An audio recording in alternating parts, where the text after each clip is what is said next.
Can you imagine your own grandson, the boy you raised with your own two hands, telling you, "Don't say you're my grandfather in front of my friends"?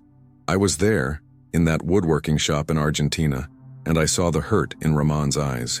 What no one tells you is that sometimes the deepest betrayal comes from the people you love most, and the only way to respond is with a silent act that forces them to understand the true price of love. Picture waking up one day and realizing that your life's work and your family's history have become a source of shame for your grandson. Today, I'm going to tell you the story of Ramon, a 76-year-old carpenter who, after being humiliated by his grandson, made a decision that changed their relationship forever. And, most importantly, I'm going to teach you how to stand up for yourself so that no one ever makes you feel ashamed of who you are. Every second matters in this story, because if you ignore this lesson, you risk losing sight of what's truly important and placing too much value on what others think.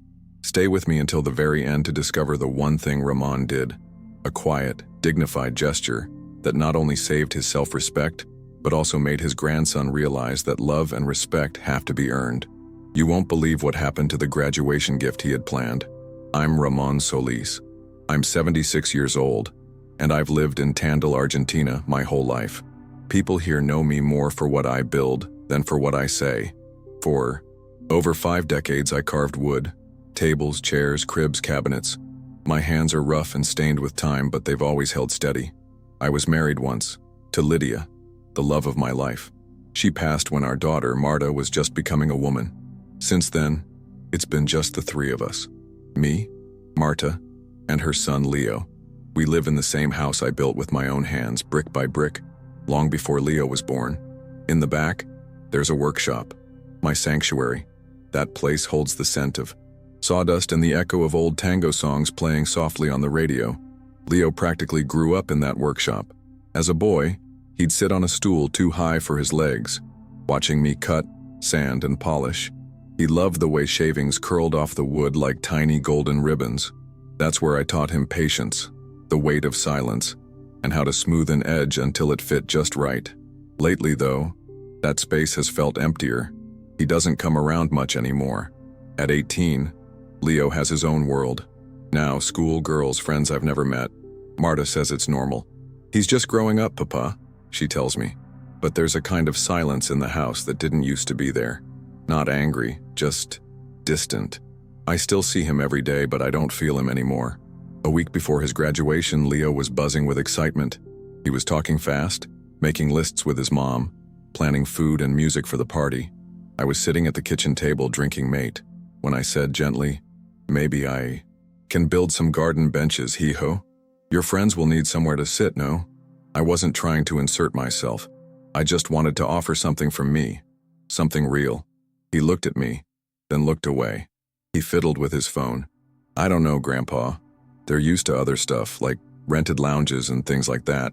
He wasn't rude, just uncomfortable. I let it go, but I felt it. Something tightened in my chest, like a drawer being slowly closed. 2 nights later, I brought it up. Again. This time I mentioned the writing desk. I'd already started drawing up plans. Carved oak, with drawers that glided smooth and little hidden compartments. I'd been designing it for months, ever since I saw how much he loved that sleek desk in the electronics store downtown. "I was thinking," I told him, "I could finish it in time for your graduation. It'd be something just for you. You'll need it for college." He paused, then gave a nervous laugh. "Look, Grandpa, don't say you're my grandfather in front of my friends, okay?" The words came out fast, like he didn't even hear them himself. But I did. I heard every syllable. They hung in the air like the smell of burned wood. I didn't answer. I just nodded once, stood up, and walked out to the workshop. My chest felt hollow, like someone had scooped out everything I thought was solid. I sat in my workshop for a long time that night. The old wooden stool creaked beneath me, and the only sound was the ticking of the small clock Lydia once kept in the kitchen. The desk plans were still on my workbench, smudged with pencil and coffee stains. I stared at them until the lines blurred. I didn't cry. I haven't cried in years, but there was this deep weight in my ribs, like I had swallowed a stone. I kept hearing his voice in my head. "Don't say you're my grandfather." Like being connected to me, to this home, to this life, was something to be ashamed of. as if my calloused hands, my quiet ways, my furniture made of sweat and love were things he had to hide. I kept asking myself, where did I go wrong? When did love become a burden? That desk. I had imagined it in his college apartment. I could see him placing his books on it, running his fingers over the smooth surface, maybe even remembering the stories I used to tell while sanding. It wasn't just a gift. It was my way of passing down a piece of myself, a legacy, not in money, but in meaning. And now, it just felt foolish, like carving a name into water. The next morning I called the lumber supplier. It was early and I knew Pablo would still be in the yard. I told him I wouldn't be needing the special oak we'd set aside. "Are you sure, Don Ramon?" he asked, surprised. That was premium stock. I didn't explain. I just said, "Plans changed." Then I called Marta and left a message. "Tell Leo I won't be going to the party, and there won't be a gift." I stayed in the workshop most of the day. Didn't eat much. I cleaned tools that didn't need cleaning. I oiled hinges and sharpened blades. The radio played old tangos, and for once I didn't hum along. I felt like a stranger in the very place that used to be my refuge. The light that usually filtered through the window in warm amber streaks felt cold, distant. Even the wood seemed quiet. Around noon, Marta came to the workshop. She didn't knock. She just stood there at the door, her eyes full of questions. "Papa?" she said softly. "Leo didn't mean it like that." I didn't answer. I just kept wiping. A chisel. "He's just embarrassed sometimes. Teenagers are stupid, you know that." Her voice cracked. "Please don't punish him like this." I looked at her then. Really looked. She had Lydia's eyes. "It's not punishment," I said. "It's consequence." She didn't reply. She just stood there, arms folded tight like she was holding herself together.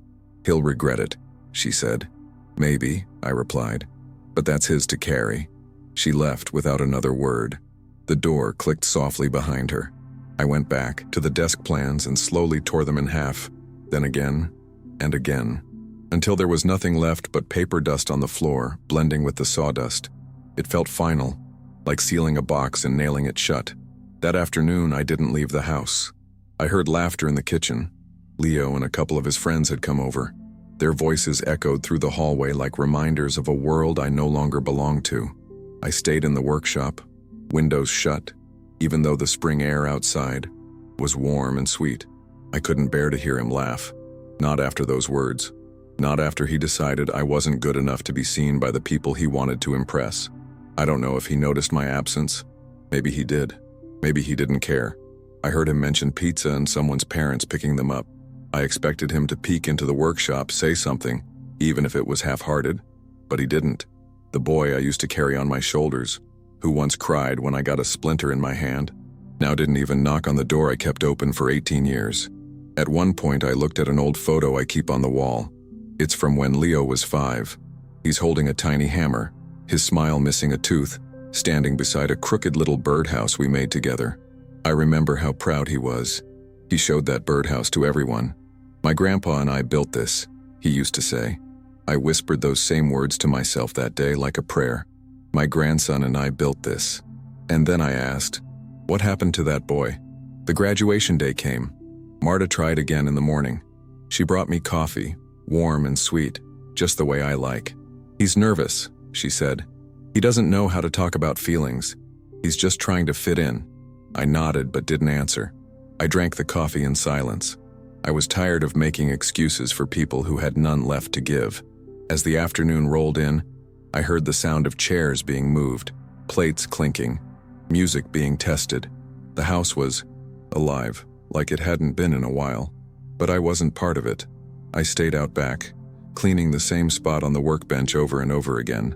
My hands moved out of habit, but my heart wasn't in it. It felt like I was sanding down my own presence. Around 5, Leo walked by the window. He didn't see me. He was wearing a white shirt, tucked in, with a slim black tie. He looked like a man, almost. Taller than I remember. Older, but I couldn't stop seeing that 5-year-old boy with the birdhouse. That boy who once said he wanted to be just like Grandpa. I turned away before he noticed me. The guests arrived in waves. Cars pulling into the driveway, kids laughing, parents chatting. I stayed in the workshop. Nobody came to check on me. Not Marta, not Leo. I guess they decided it was better that way. I wasn't angry, just empty, like I had been cut out of a family picture and taped back in the background, blurry and out of focus. And when the sun began to set, casting long shadows through the slats of the shutters, I realized I didn't feel sad anymore. What I felt was clarity. I had given my whole heart, my time, my skills, my legacy, and I wasn't asking for anything in return. Just presence, just acknowledgement, and even that somehow had become too much. At one point during the party, I heard someone mention my name. It was faint, muffled through the walls, but I recognized Marta's voice. She was explaining to someone that I wasn't feeling well, that I preferred to rest. Polite lie. One I didn't correct. I didn't want pity. I just wanted to be left alone with the truth of the moment. Uncomfortable, yes, but mine. The desk was gone now, only the memories of it remained, floating like dust in the late afternoon light. I thought of how long it would have taken to finish it. 40 hours, maybe more. Carving the drawers, sanding the curves, fitting each piece by hand. I would have put his initials in the corner, hidden, like a secret between the two of us. That kind of love takes time to build, but also I learned only a second to erase. As the evening went on, the music grew louder. Someone started a fire in the garden pit. I could smell the smoke and meat on the grill. Leo was laughing again, louder this time, confident, like someone fully arrived in a world he wanted to belong to, a world where I no longer fit. I felt like an old photograph shoved in the back of a drawer, kept, but never looked at. I closed the workshop door and sat on the stool, resting my reim, elbows on my knees. My hands, weathered and veined, hung between them. Those hands had built beds for sleeping, cradles for newborns, coffins for those who left too soon. And yet, they couldn't hold on to a simple connection with the boy they once carried through storms. That hurt more than anything else. Sometime past midnight, the party quieted down. The cars started leaving, the music faded, and the lights from the garden dimmed. I didn't sleep. I sat in the dark, listening to the house. Breathe. I heard Leo's voice once, faint and tired. Then a door closed. Silence returned. It was the kind of silence that didn't comfort, it exposed. The next morning I rose early, out of habit. The sun was barely up, and dew still clung to the grass. I stood at the edge of the backyard, looking at the empty garden chairs, plastic cups on the ground, plates with crumbs, the aftermath of joy. I wondered if Leo had even noticed I wasn't there, or if he noticed but didn't care. Marta came out, still in her robe, and stood beside me. She didn't say anything for a while. Then softly she whispered, "He's sorry, you know." I nodded, not because I believed it, but because I didn't want to argue. Sometimes nodding is easier than speaking. Sometimes forgiveness is too far to reach in the moment. I told him about the desk, she added. That made me flinch. I hadn't wanted him to know. I didn't build it to earn gratitude. I built it because I loved him. And when that love was met with shame, I didn't want it thrown back at me with guilt. I didn't say anything. I just walked back into the workshop and closed the door. Inside the workshop, I sat on my old stool again, the one Leo used to climb like a mountain when he was little. I ran my hand over the surface of the workbench, scratched, stained, imperfect, just like me. I opened the small drawer where I kept old sketches and found one of the early drafts for the desk. His name was written in pencil on the corner, Leo. I stared at it for a long time before folding it once, twice, and slipping it into my pocket. That day I didn't speak to Leo. He didn't come to the workshop. I imagine he knew I needed space, or maybe he needed it too. Either way, the distance remained, and something inside me had shifted, not out of anger, but out of a quiet resignation. I wasn't going to beg to be seen by someone I had once cradled in my arms, someone whose tears I'd wiped, whose fears I'd calmed during thunderstorms. In the days that followed, life went on. Leo packed some things for a short trip with friends. Marta returned to her job at the clinic. I resumed my routine, sweeping the patio, oiling the hinges of the front gate, preparing wood for smaller projects. But something fundamental had changed. I moved slower, not from age but from weight. Not physical but emotional, a kind of mourning that doesn't show on the outside. One afternoon, while fixing a loose chair leg, I found myself thinking of my own grandfather. He was a quiet man too, worked with leather, I remembered how proud I was to say I was his grandson. I used to show off his belts to my classmates. He made this with his own hands, I'd say. Back then, being tied to someone like him gave me roots. I wondered what changed in this world that made roots feel like chains to boys like Leo. The phone rang one evening. It was Leo. That surprised me. His voice was unsure, light, like someone walking on eggshells. "Hey, Grandpa," he said.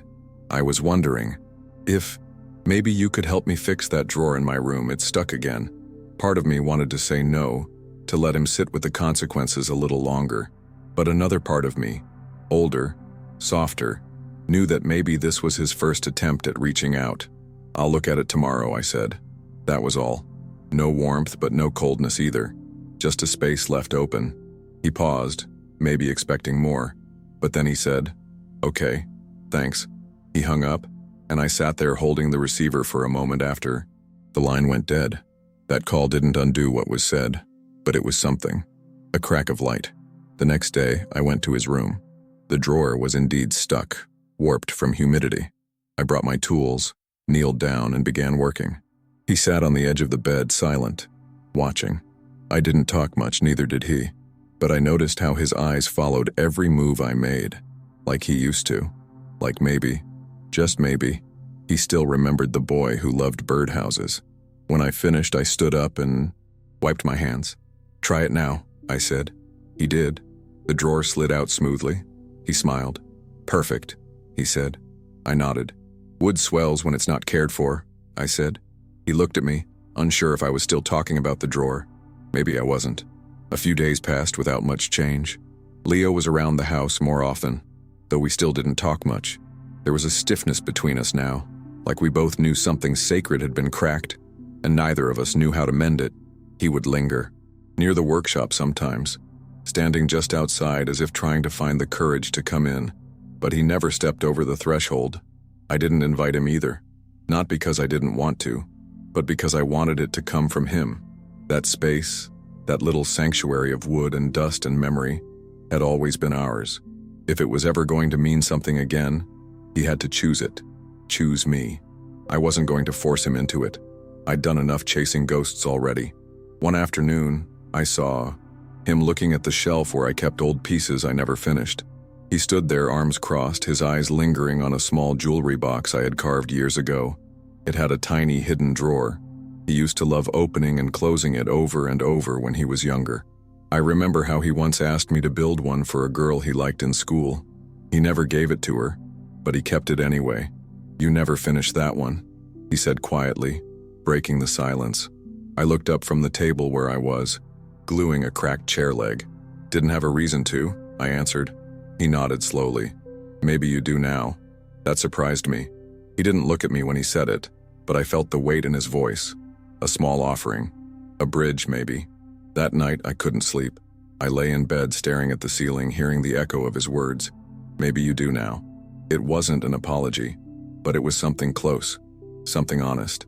And for the first time in weeks, I didn't feel completely alone in the house. I thought about the desk again, how it had started as a gift and ended as a wound. But maybe, not today, not yet, but maybe one day, I could build something again. For him, for us. The next morning, I went to the lumberyard. I didn't buy anything. I just walked through the rows of stacked wood, running my fingers along the planks. Each one had potential. Each one could be something lasting, if given the time and care. I wasn't sure what I was looking for. Maybe I just wanted to remember why I started working with wood in the first place, to create something that spoke when words couldn't. Back home, I cleaned the shop thoroughly, swept every corner, oiled the blades, sharpened tools I hadn't touched in weeks.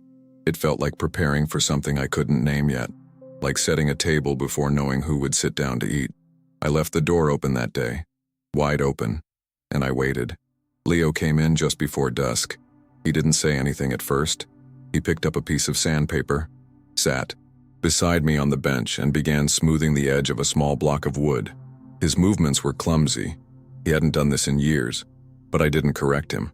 I let him remember with his hands. We worked in silence, side by side, like two strangers rediscovering a language they once shared. The scent of the wood filled the air, warm, familiar, forgiving. I glanced at Leo once or twice, just to make sure he wasn't doing something reckless with the grain. But he was careful, deliberate. His fingers trembled a bit, but there was intention in every stroke. That alone told me something had changed. Not everything, not yet, but enough to make room for repair. At one point, he spoke. "You know, some of my friends asked why you didn't come to the party." His voice was low, almost hesitant.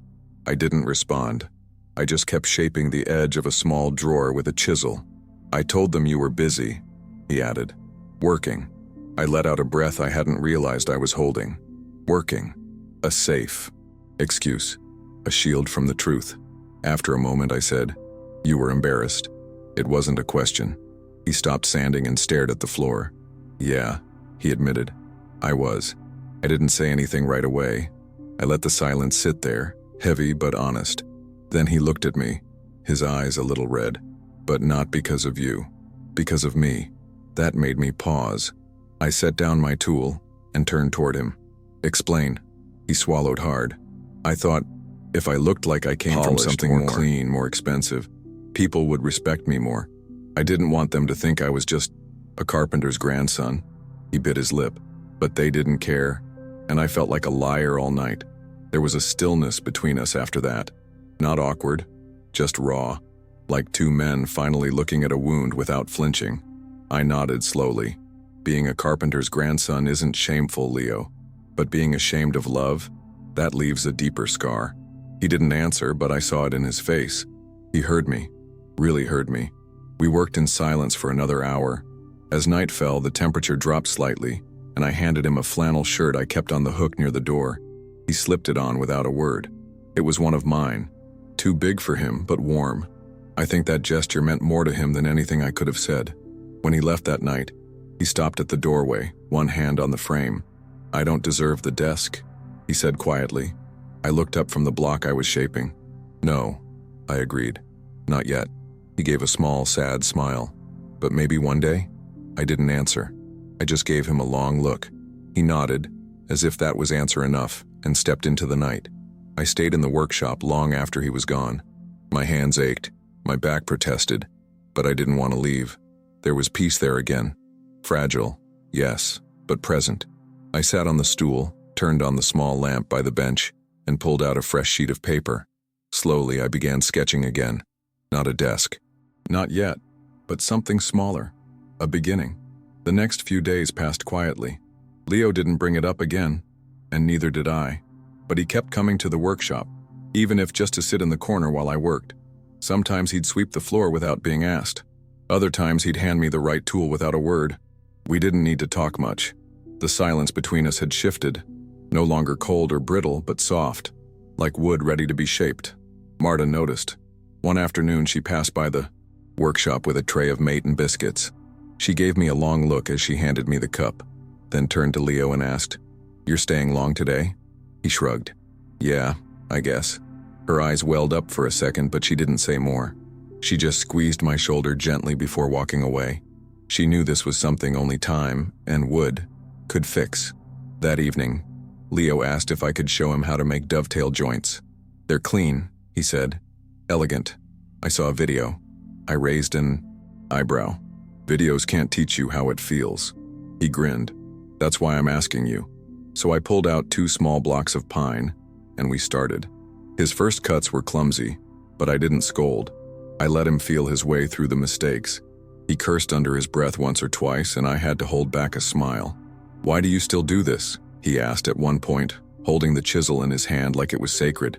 I paused. "Because it keeps my heart quiet," I answered. "And because everything I've ever built, I've done with love." He looked down at his hands, stained with sawdust. "Even if no one sees it?" I nodded. "Especially then." The truth was, I never built for praise.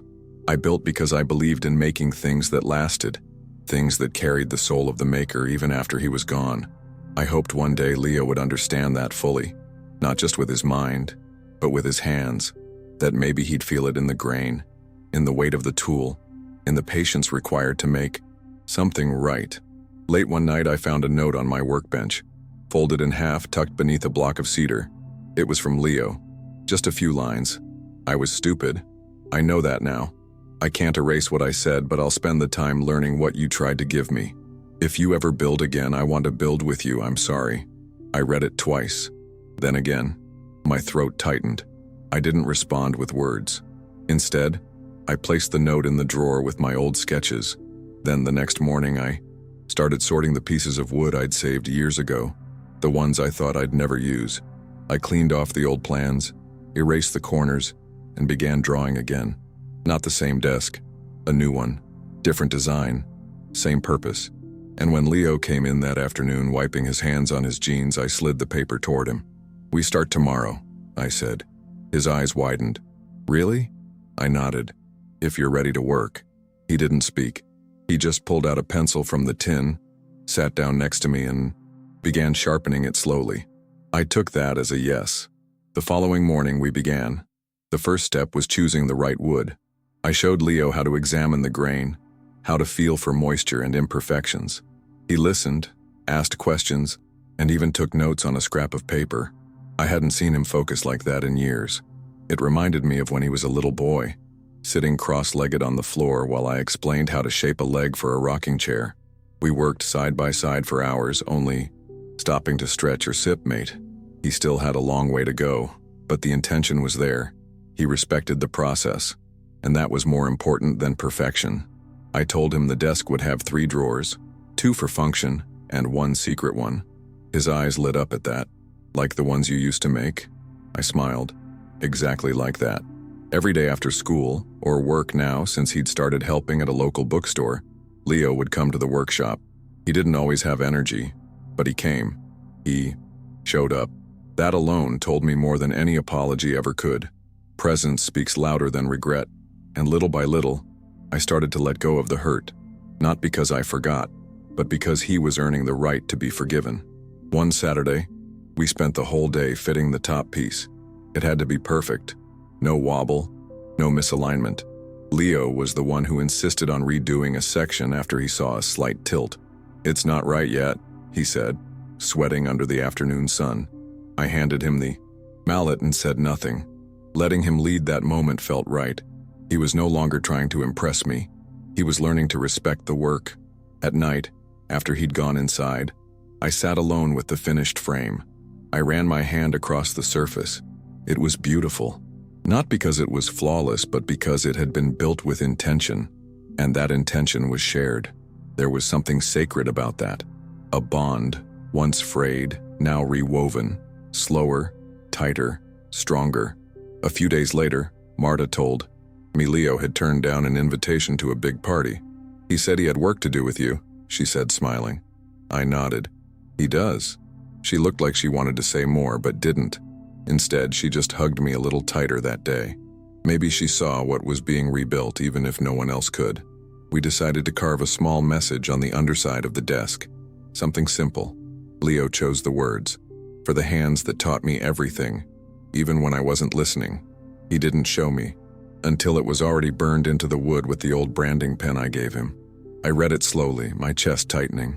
I couldn't speak for a while. That night, I cried, quietly, alone.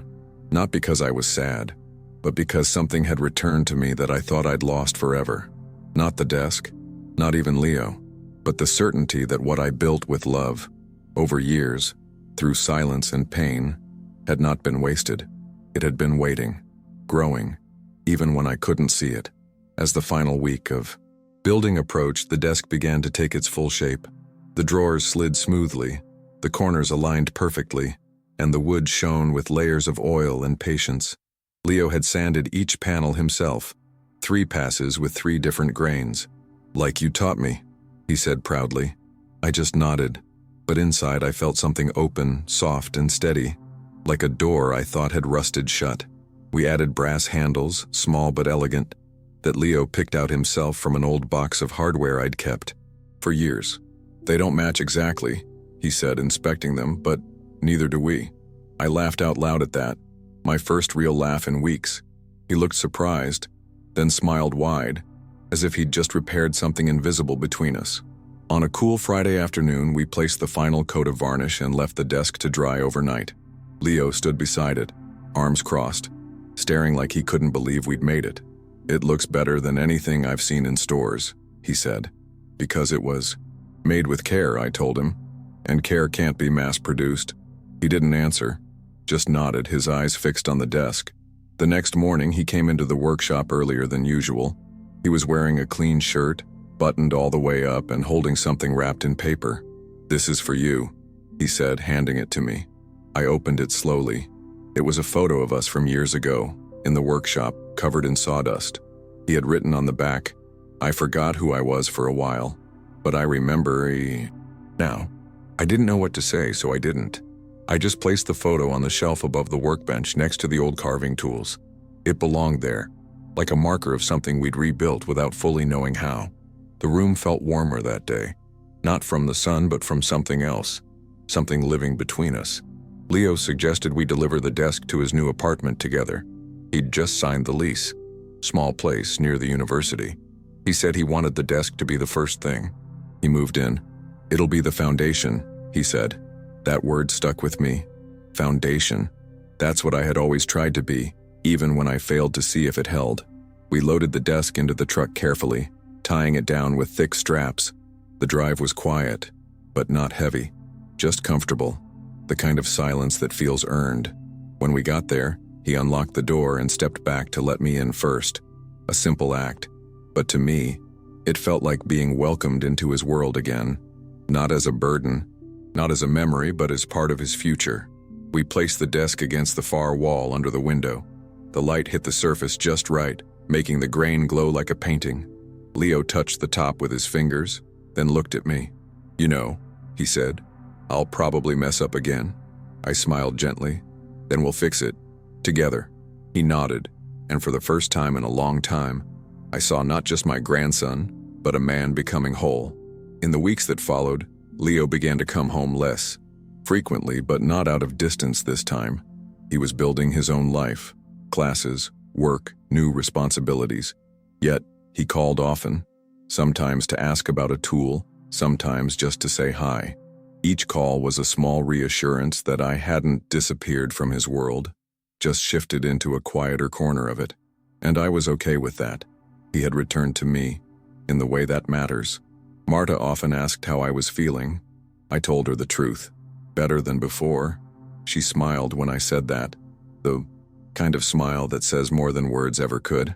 I could see the relief in her eyes. She had carried the weight of watching us drift apart, unsure if we'd ever come back to each other. Now she could breathe easier. So could I. One afternoon, while sweeping the patio, I found the old desk plans, one of the torn pieces I thought I had burned. It was yellowed and creased, tucked behind a crate. I sat down on the step, holding it in my hands. There were faint pencil marks and a coffee ring in the corner. For a moment, I considered throwing it away, but then I folded it carefully and slipped it into my pocket. It no longer symbolized failure. It was just part of the story. Around that same time, Leo invited me to his apartment for dinner. "I'll cook," he said. "Don't expect miracles." I laughed. "If it's edible, I'll be impressed." When I arrived, I noticed the desk was exactly where we left it. Nothing on top. No clutter. Just clean, well-kept, respected. He'd lit a candle beside it. "Makes the room feel warm," he said. And it did. The food was simple, pasta and some overcooked vegetables, but it was the best meal I'd had in a long time. Not because of the taste, but because of the effort. He set the table with care. He poured the water like it was wine. And when we sat down, there was no tension, no apology still hanging in the air. Just two men who had rebuilt something with their hands and their hearts. After dinner, he asked if I wanted to stay a while longer. I said yes. He turned on some music, an old tango song I used to hum in the workshop. I don't think he did it on purpose, or maybe he did. But when I heard the melody, I felt my throat tighten. I hadn't heard that song since Lydia passed. I closed my eyes for a second, letting it wrap around me like a familiar blanket. Leo noticed. He sat down beside me on the couch, not saying anything, just being there. We didn't need to speak. The music said enough. I realized then that this moment, quiet and unremarkable, to the outside world was the real graduation. Not the one with gowns and speeches, but the one where a boy becomes a man by learning how to return to where he came from, and finally truly see it. Before I left that night, he walked me to the door. "Thank you for not giving up on me," he said. I placed my hand on his shoulder. That was never an option. He held my gaze, and in his eyes, I didn't see guilt anymore. I saw pride, not the arrogant kind, but the quiet kind, the kind that builds slowly and stays. Back in Tandil, the days settled into a new rhythm. I still woke early, still brewed my mate, still opened the workshop windows to let in the morning breeze. But something had shifted in me. I wasn't just keeping the space alive. I was preparing it for visits, for moments, for Leo. He didn't come every week, but when he did, he brought questions, sketches, sometimes just his presence. And that was enough. One morning, he showed up holding a small wooden box. "I made this at school," he said, a little shy. "It's rough, but I thought maybe you could help me finish it." I turned it over in my hands. The corners were misaligned. The lid didn't sit flush, and one side was chipped. But it was beautiful, because he had made it, because he wanted to share it. I looked up at him and said, "Let's fix it together." We spent the day working on it. I showed him how to sand the inside edges without damaging the lid. We added a tiny hinge, found a bit of velvet for the lining. By the end of the afternoon, the box had changed, but not entirely. The flaws weren't hidden, they were softened, preserved in a way that honored the effort. He smiled when he saw it finished. "You didn't fix it," he said. "You respected it." I just nodded. Later that evening, as the sun dipped behind the cypresses, Leo lingered at the workshop door. "You know," he began, "I still think about what I said to you that day." I didn't respond. He continued. "It was like watching myself through someone else's eyes, and I hated what I saw." I put down the cloth I was using to clean a plane and met his gaze. "We've all said things we regret. What matters is what we do after." He nodded slowly, absorbing it. "I'm trying," he said. "Every day." I believed him. Not because he said the right words, but because of how he was showing up. With his hands, with his time, with his willingness to learn. In my world, actions always spoke louder than promises, and his actions lately had been steady as a chisel guided by a firm grip. That weekend, he invited Marta and me to the university. He was giving a small presentation about traditional craftsmanship and design. I didn't expect much. A few slides, maybe a video.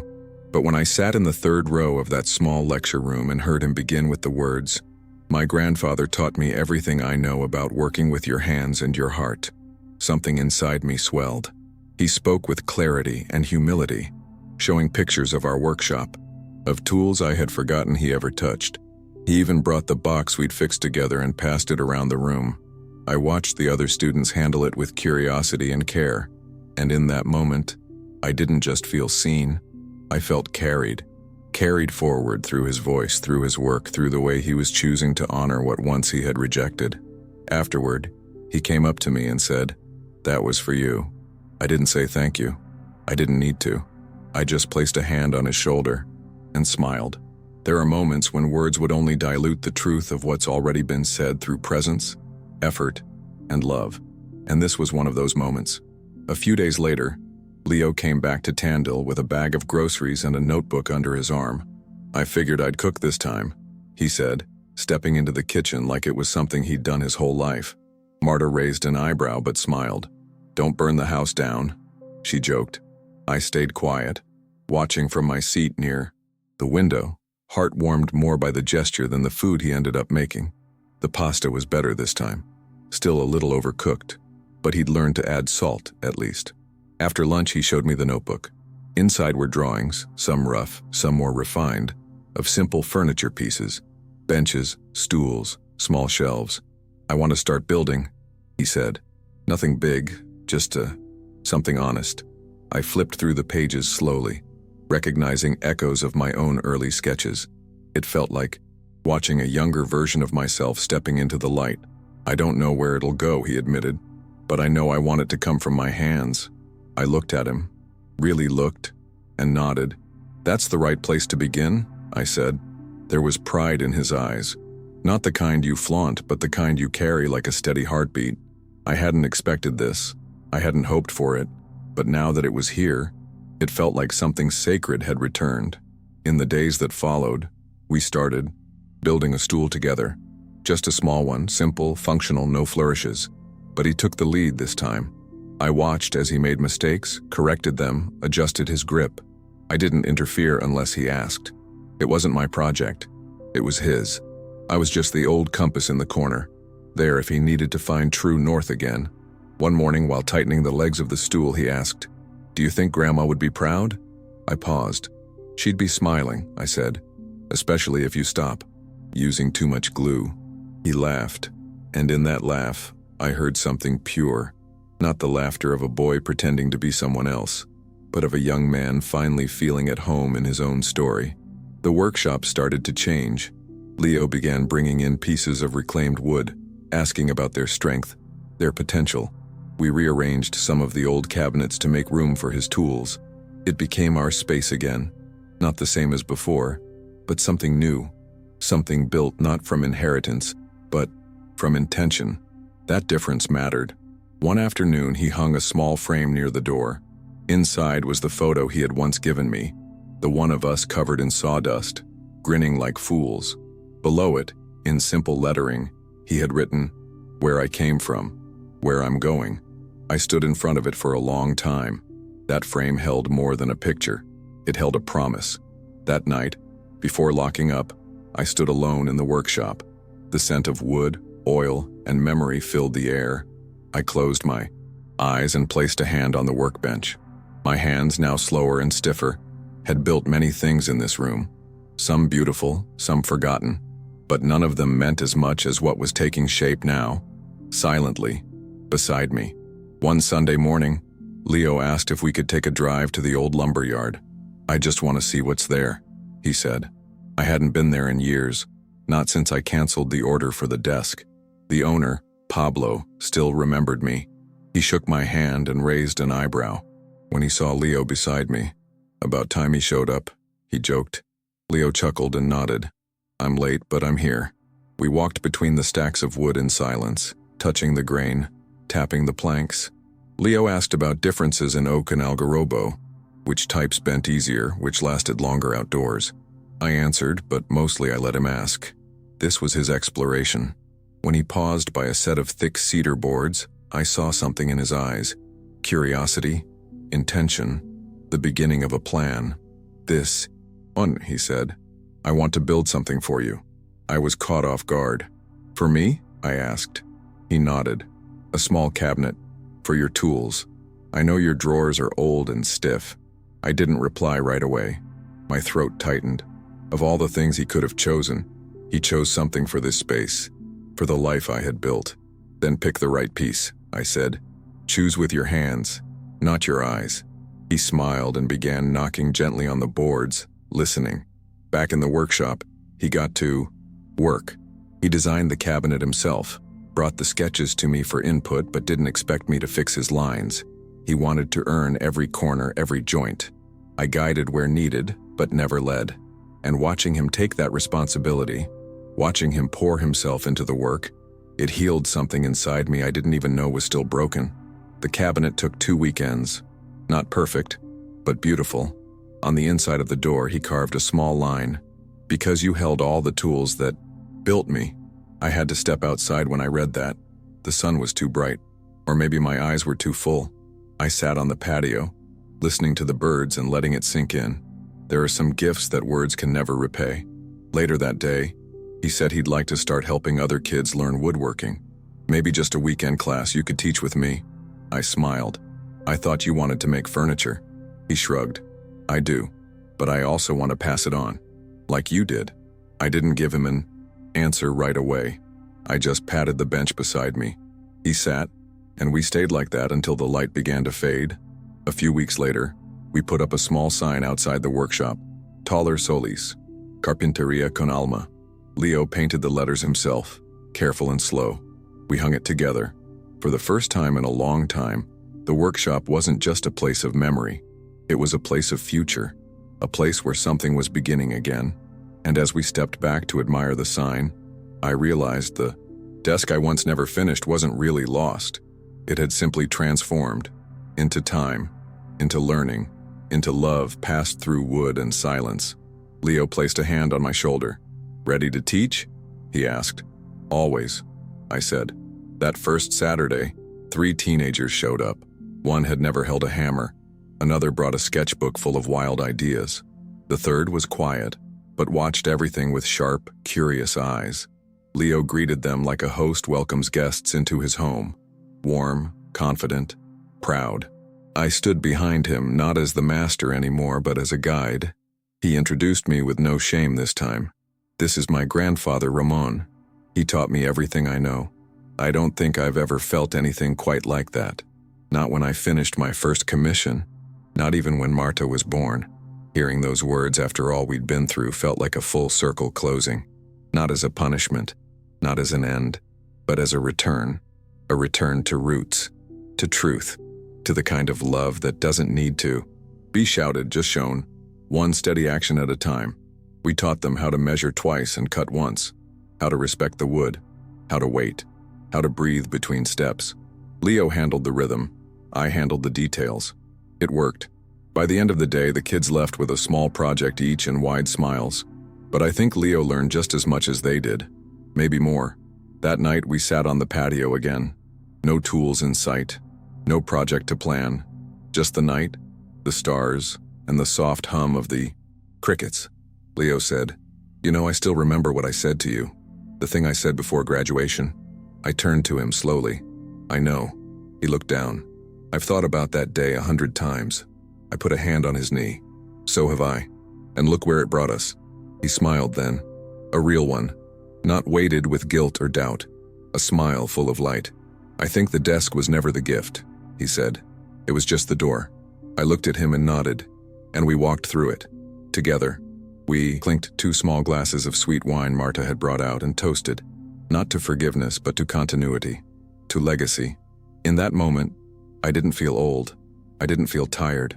I felt full, complete, as if everything I had lived, every splinter, every silence, every sanding stroke, had led me to that chair next to that boy, now a man who once asked me to hide who I was, and who now built beside me proudly, shoulder to shoulder. So if you ask me what happened to the desk, I never finished. I'll tell you this, I never threw it away. The broken plans, the canceled wood, the empty space in the corner of the shop, it all stayed. Because some things aren't meant to be completed. They're meant to evolve, to teach, to open doors we didn't know we needed. And that's the truth of this story. I lost a moment, yes, I lost a gesture, a gift, a day. But I gained a partner, I gained a future. I gained my grandson back, not the boy, but the man. And in return, I gave him not just a desk, but a craft, a legacy, and a piece of myself that will live far beyond my last breath. Sometimes the hardest things to repair aren't made of wood. They're the words spoken too quickly, or the silences that grow too wide. Yet, like any true craft, love can be sanded down, reshaped, and rebuilt. It just takes time, and someone willing to pick up the tools again. If this story struck a chord with you, maybe it's a sign to open that door, just a little, to say something, anything, that lets someone know the work isn't over. Tell me in the comments, have you ever felt this distance grow with someone you love? Share if you can with anyone carrying the same weight of unspoken truths. It might be the spark they need. And if you want to hear more real stories crafted with this same heart and care, stick around. The workshop door is always open.